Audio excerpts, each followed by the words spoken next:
godhe gaara Oromoon guddaadha Afrikaan bakkalcha ormaa fi gurguufu dhalchus goota dhalcha biyya baasaaf lola diinni seentu walaa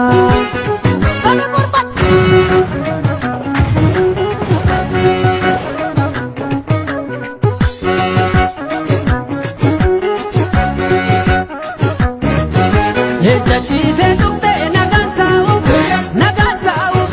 akka faadhin ta'u duksee yoorraan ba'u irra aantee dhugaan hunda caala abbichuu abbaa malaa oltuun baatu jala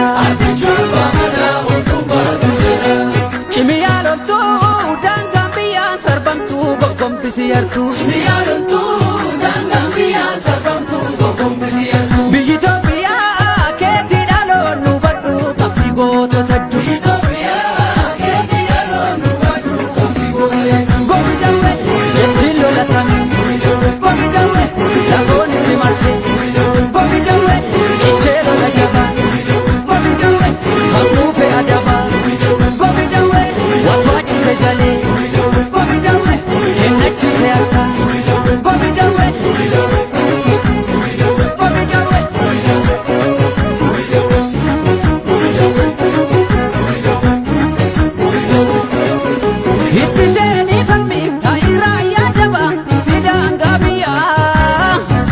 Yekkadhu Itoophiyaa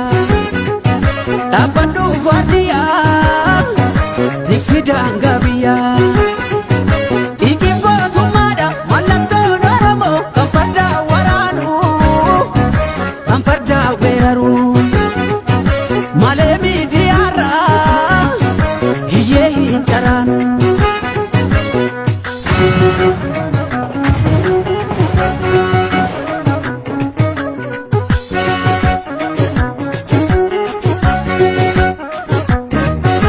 Irraa hiikte yagoota irraa hiikte biyyaa fi sintoottuu hin milkaa'in yartuun gootan beektuu loluu hanna seete biyya saamtee baddee tokkaluu dadhabde firan jaalattuu taate lagaaf ergamtuu ormoomteetti abaddu